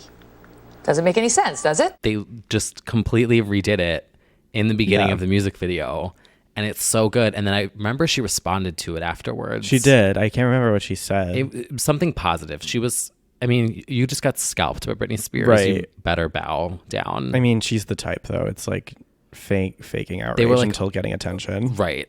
Well, bring it on, Britney. A while back, we took her to task on America's Newsroom for some X-rated lyrics in her new song. And now the queen of pop appears to be calling us out. Back in January, we put her song, If You Seek Amy, on the docket of Kelly's court after the Parents Television Council demanded that song get restricted play. The title line, really just the F word spelled out in disguise. And now comes the music video, starting and ending with clips from what looks very much like a carbon copy of America's Newsroom. Check out the anchor and the show name on the bottom right. Sound and look familiar? Roll it. If you seek Amy. If you seek Amy. Doesn't make any sense, does it? Doesn't make any sense, does it? It's like an MTV video. Whoever could they be Like referring to? Who'd have thunk it? What do you think? Did she take a shot at moi? Ooh. I think so. Bring it, Britney. What was the tagline? Come on. What's the tagline? Doesn't make any sense. Doesn't make any sense. We have invited Britney Spears to come on this program. Showdown. That was kind of the big middle finger was like poking fun at everyone being so outraged at her for doing anything. Yeah, and I also like the mini choreo we get of her like in the living room with the begging too. And I always think of that. I love the static against her. The lighting's really good. It's Yeah. cool. Really cool. It's not my favorite live, but we do love the song. Next track, Unusual You.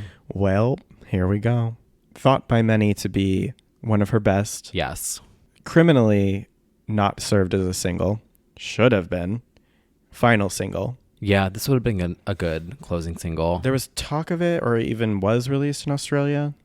And there was talk of an possible like black and white video of some kind. I don't know if I'm like diving into forum fantasies or what, but Unusual You is so perfect for Britney because she sounds like this weird angel throughout the song. The like effects on her voice, which there's fitting for her, and she's singing about meeting this somebody who's hasn't hurt her and how unusual that is, which is like devastating. Yeah.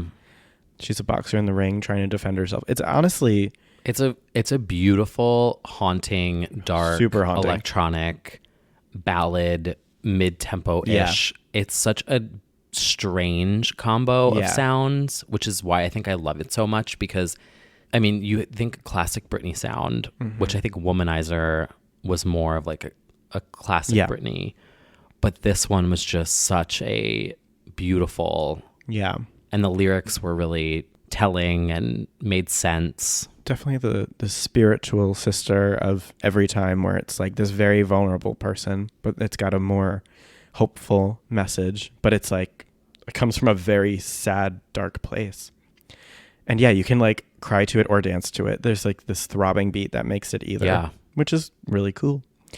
I think definitely a fan favorite, definitely one that needs more appreciation. Agreed. I think everyone would shake and freak the fuck out if she actually acknowledged it live. I know, she really should. She should. Because for the longest time, I thought about the song and I always thought of Blackout. Yeah. And then I was like, no, it's not. It's Circus, but it has the darkness of it. The dark electronicness of a Blackout, which I loved that she kept on this album, because I think a lot of people have always called this album more safe. Yeah, which I have always disagreed with, just because Same. It's like, it's actually very varied and weird. It would be killer with like a Heaven on Earth mashup or something. Yes. But yeah, we definitely stand Unusual You. And that's a lot of top 10s for Britney fans for sure. Right. And then the next track we have, which is also a little weird, Blur. The spiritual sister to Early Morning. Yep. Hangover anthem. But a little bit appropriately a little bit older than Early Morning. It's a little bit like woozy, and really shouldn't be doing this anymore. Like, she said that the first time, but this time it's a bit like, where the hell am I? Like, it's a little darker. What's interesting about this song is that the song itself is kind of empty lyrically, which makes perfect sense for it's what like it is. A lot of electronic flourishes. Who are you? What'd we do? Is like terrifying.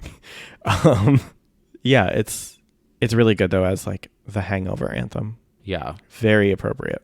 Now that we're deep diving into Circus, I'm realizing how much more varied it is. Yeah, everyone called it the safe album for like no real reason.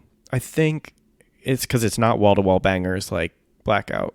So I think it was automatically seen as less. But that's not the case. It's just like arguably more experimental. Like, yes, she like had that dance pop trend that she effectively started with Blackout, but she's doing really cool, weird pop on this one. Well, speaking of weird, the next track, Poppy is one of the weirdest One ever. of her, as a Latin icon, she's just always serving us. Poppy is so good in such a weird way. She's really indulging in playing with her voice, and that makes us love it. Yeah, like, you could tell she was just having fun with this so one. fun in the studio, and we definitely enjoy the fact that she feels very free. And yeah, it would be the start of many Latin nods, and maybe even one coming if it ever comes. I liked this song because there was a couple points in For the Record where you see her get flirty. Yeah. And we always want her to just find a good guy and be happy, because she's Sam never leave her. Well, yeah, and she's goofy and she's flirty, and then it just feels like her. Yeah, and then in that one, there's like the one scene from For the Record where she's trying to flirt with that one guy, and you see her get super shy. Yeah, and she's like, "Well, my baby's father is like, everyone knows you're talking about Kevin.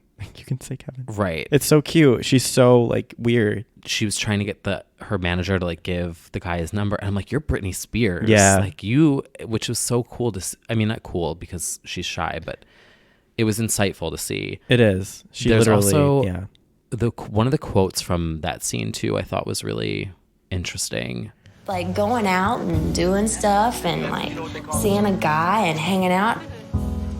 The way I used to live, I was a pretty cool chick, And I'm not really that way anymore.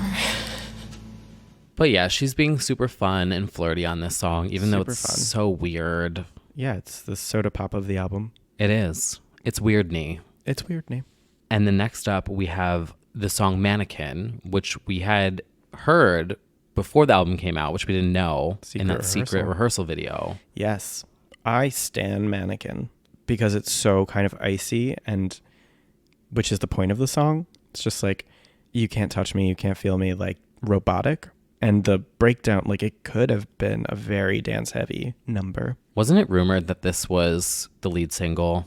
I don't know. I mean, I guess it must have been if the timing with the rehearsal video and everything. Right. I feel like for some reason this was rumored to be the lead single, which was why they were practicing a routine for it, and that it just got scrapped. And I've always envisioned a video for this. I always have like a picture in my mind of her like running through a mannequin factory. The concept for the video Circus is basically about, a circus. Because it kind of ties in with like Original Doll and that whole like concept that she has, which is like Mona Lisa.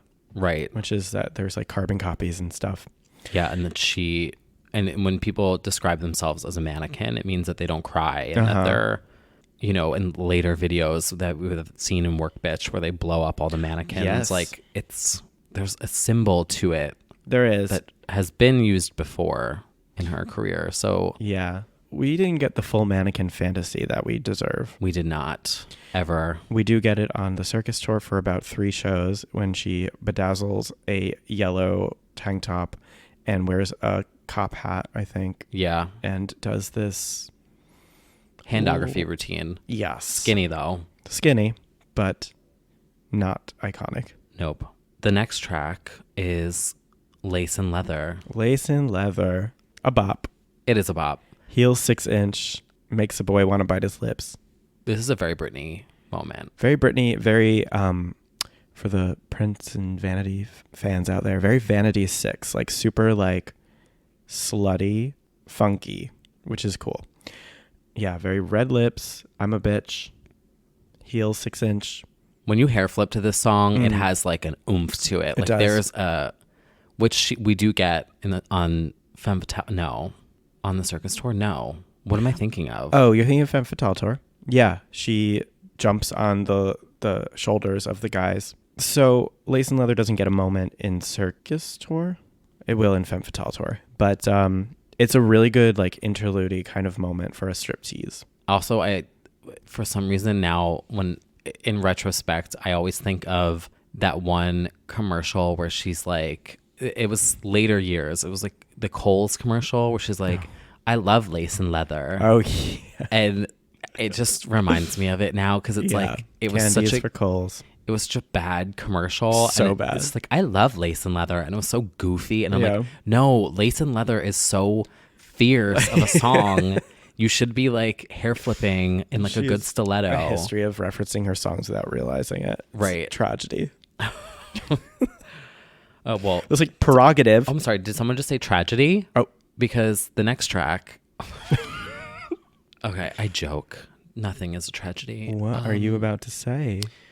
So the next track is considered by many stans to be the worst song of her entire career, if not one of the worst songs in the history of Earth. Oh my God. It is track 12, My Baby. My baby. My Bobby. Or as some may As know it most as know, Tiny Hands. Tiny Hands. Yes, that's you. I think when you push through that first moment, I like the chorus. Also, there's one note where she does, where it's like, my baby, my baby. And you get like soul-y. You do. Which I love. I think it's a very relaxing chorus. It's so funny because I played this and then my mom goes, I like this. And I was like, oh, okay. Yeah, this is... This reminds me of one of those things that you put on top of a Bobby's crib that spins and has like the sun and a Yes. cloud and It's like her a square lullaby. and it just spins around and it goes like ding, ding, ding. Yes. My baby. It's her lullaby. She wrote it, clearly. For her babies, for her bobies. It's not a bop, necessarily. No, but we can appreciate it for what it is. We can appreciate it for what it is, and the fact that she had turned around and written a song that she clearly cares about, and that's why we are happy for her. We are. Yes. Her ray of light. Oh, God. Well, you know, it doesn't last. The tragedy does not. No. I don't know what I was saying with that. The album picks back up. It certainly does. And we get the song that has been on every single album. We get Radar. Oh, Radar? Again, which has also become one of my favorite memes of all time. Have you had people in your life, loved ones or friends or acquaintances, tell you that the circus version is different than the blackout version? No. I have had so many stans vigorously defend to me that there's a slight difference in like the beat of some kind. There absolutely is no difference. There is zero difference, but I have had... I talk to too many people. There's delusions abound. Anyway. No, they're the exact same song. It definitely sounds better on Circus because it's a single in that era. Well, we still stand Radar. We love Radar Horse. We love the Radar meme. Horse. Because it was on Blackout. It was. It was great. But it gets moments now because now it gets a video. Assumingly, it was contractually obligated in some sort of way with Bloodshine Avant to be a single. Right. Because it wasn't even on the album. It's tacked on as a bonus. Right. But gets a full video. Full video. And gets full horse. A little performance moment in Circus Tour, which we'll discuss next episode. Yeah. But yeah, this gives us Radar Horse, who's Radar a beloved, Horse. another character. A gay icon. you know, somewhere Neyde is sitting on Radar Horse. Yes. In Montana. Frolicking. Yes. They go together in Britney's stan lore quite beautifully. They do. Yeah, we still love Radar. We do. I mean, it's a bop. It is a bop. Just makes no sense why it's on this album. But nope.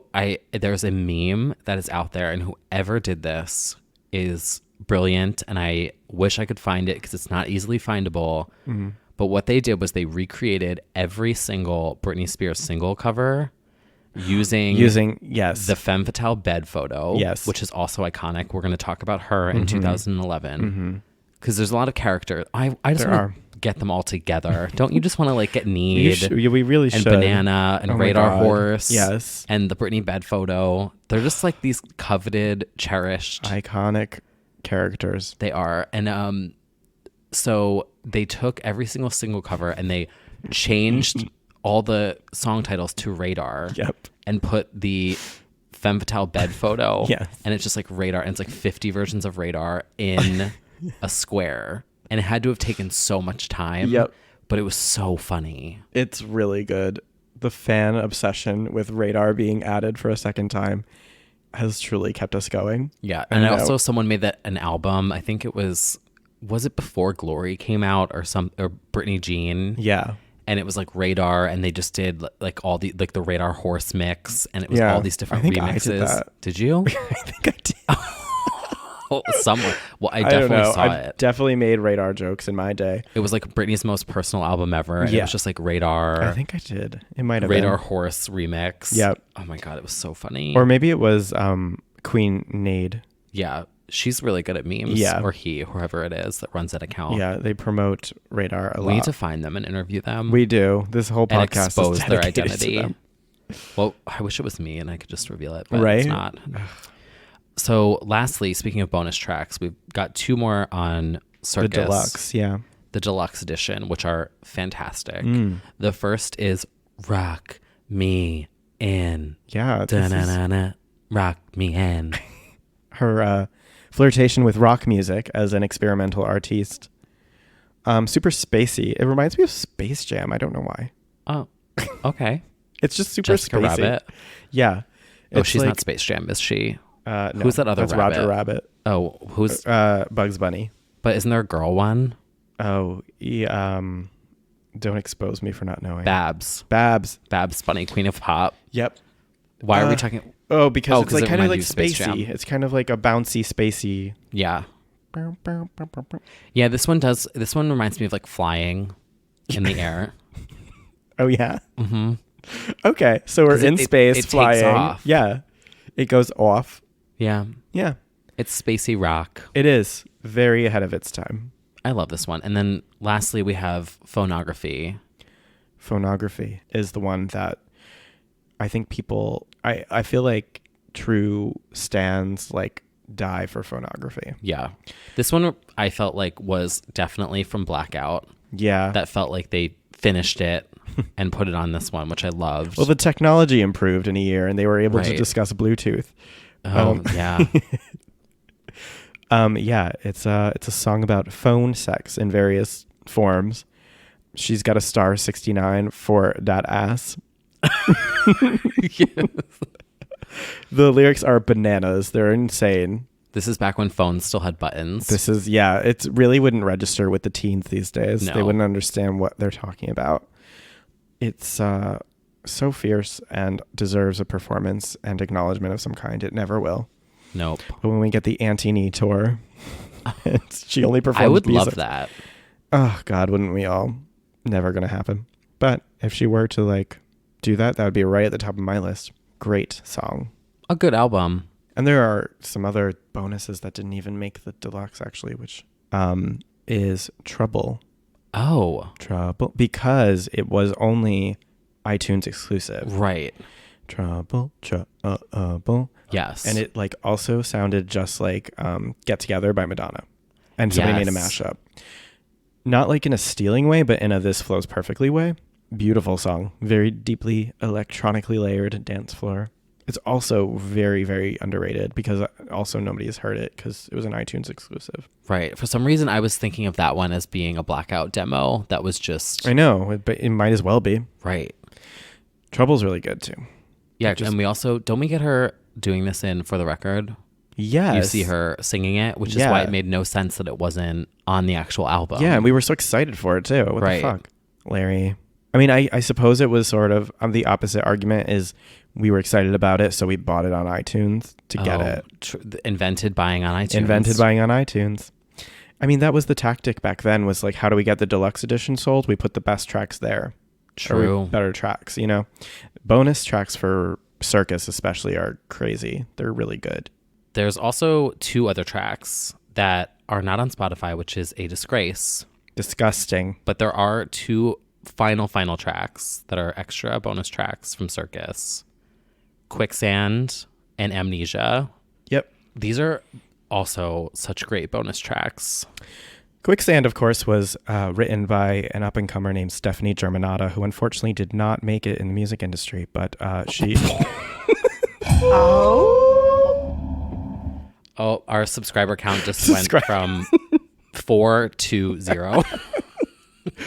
Yeah, this was like a huge highlight for Gaga, and when she was doing Fame promo and everything, like they were bringing up Quicksand a lot because she was a super stan of Britney and still is, and it made her whole life to like have a co-write on a Britney album. So Quicksand, beyond just being a great song, is kind of one of Gaga's first stepping stones into the music industry. Yeah. Because that year was where she really broke. Yeah, and everyone asked about having a co-write on a Britney Spears album. Mm-hmm. So, yeah, we're very grateful for the contribution from Lady Gaga, Allie, Joanne. Thank you, Joanne. Thank you, Joanne. We do go to your trattoria quite often, actually. Oh yeah, they have a really good chicken parm. Yeah, we've dined there several times. Not sponsored. Not sponsored. Joanne Trattoria, sponsor us. Oh. And then there's Amnesia. I get amnesia. Yeah. This one reminds me a lot of Gwen. Okay, I hear that. LAMB era Gwen. Very fun, punchy, sort of sing-songy, hollaback girly, that kind of vibe. Mm-hmm. She has a boyfriend. She has a rock on her finger that she forgets about. True. When she's standing next to It's so good. It's so good. Yeah, it's really like taunty and sassy and she's a bad girl in it. Where for sure. are those? Is that on Apple Music or is it only on CD? The CD version of Circus. Oh, Amnesia is on the UK, Japanese, and digital edition as a bonus track, and also that's it. Amnesia is kind of more hard to find, I would say. Yeah. Not for the UK, sorry. And Japanese and digital, yeah. They get all the best ones. They really do, as we've discussed. One thing also,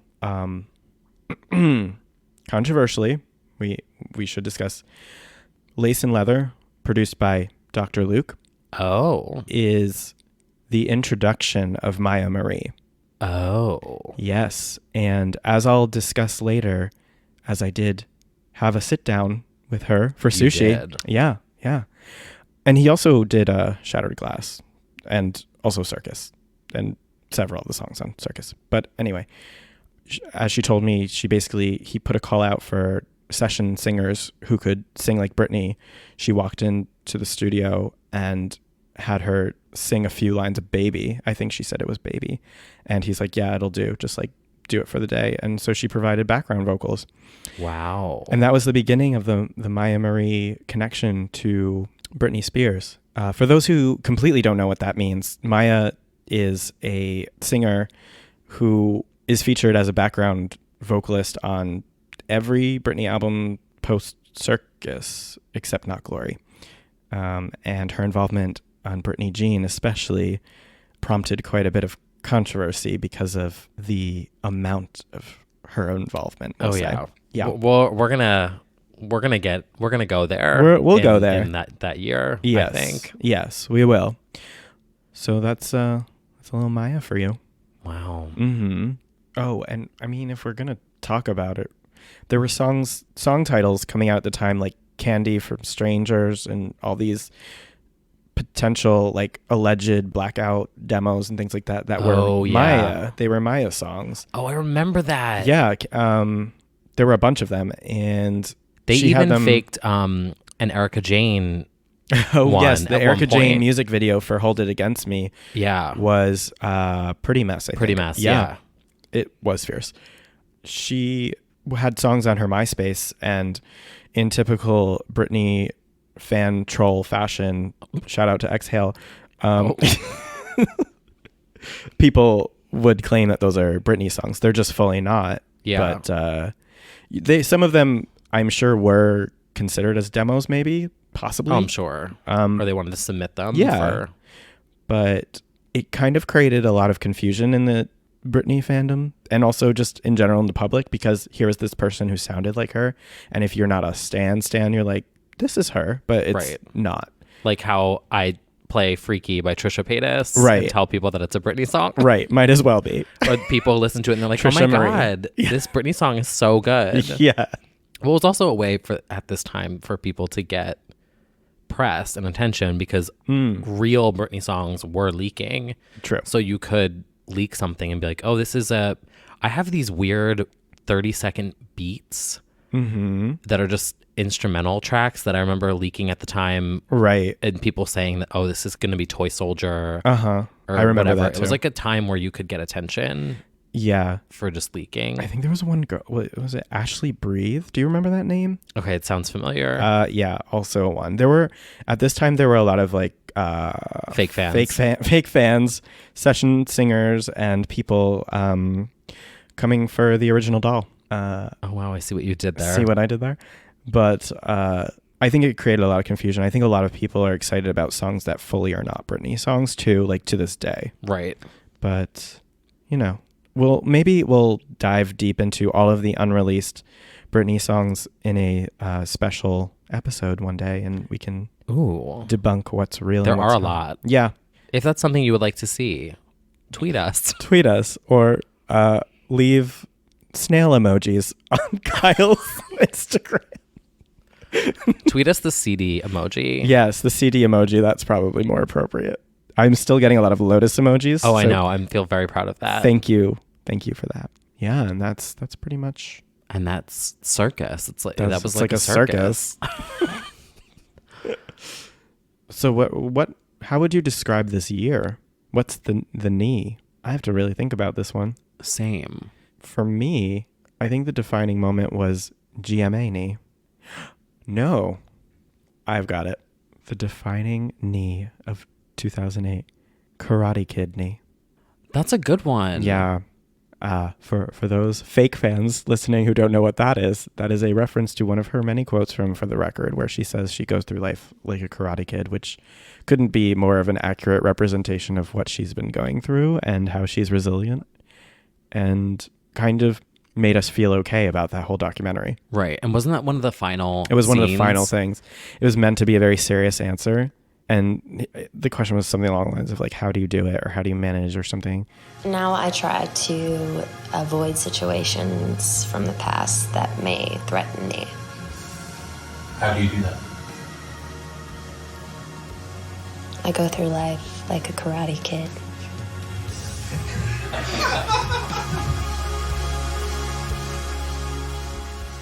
And she laughs, and she knows that she's being goofy. Yeah. And it was like this glimmer of life. Yeah. That we've loved about her for so long. Totally. She really chopped that.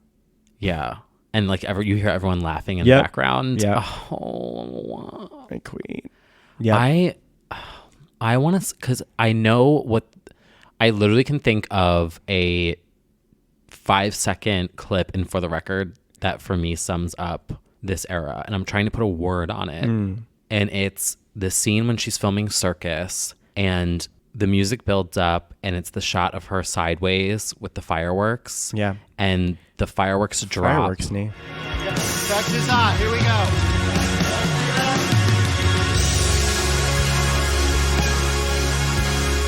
You know that fire you see behind an artist's eyes? like to be on stage, that little light that shines in their eyes, it was missing. There was something that was missing because there was just so much real life stuff. Or even triumphantly. That's how it feels. Yeah, that's that moment. And it's just this moment where the fireworks drop and she's standing there and you just see the silhouette and everyone losing their mind. Yeah. And it just felt like the climax of this moment. Yeah. And I don't know, that to me sums up that shot is 2008. definitely a perfect way.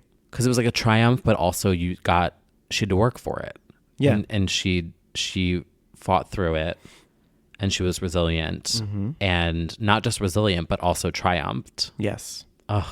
I mean, that record, the For the Record documentary really kind of seals the deal for a lot of fans as far as like why we held on through the darkest of times. It's true. It's just like, that's our girl. Queen. I have it on DVD now. I want to watch it. Yeah, same. What a year. What a year. And luckily she keeps the momentum going with the releases that come from Circus and the Circus Tour. Yes. So join us next year as we enter the circus. Well, oh, this one's fun. This is a fun one. You will get to hear, I will insert in audio in the next episode. You will literally get to hear the first time I saw Britney Spears. This I've heard. You'll hear it. Oh, yeah. It's, oh God. Yeah, so we will be discussing that next year. And as we like to say, I'll see you soon. See you soon. Oh my God. I feel like that was very long.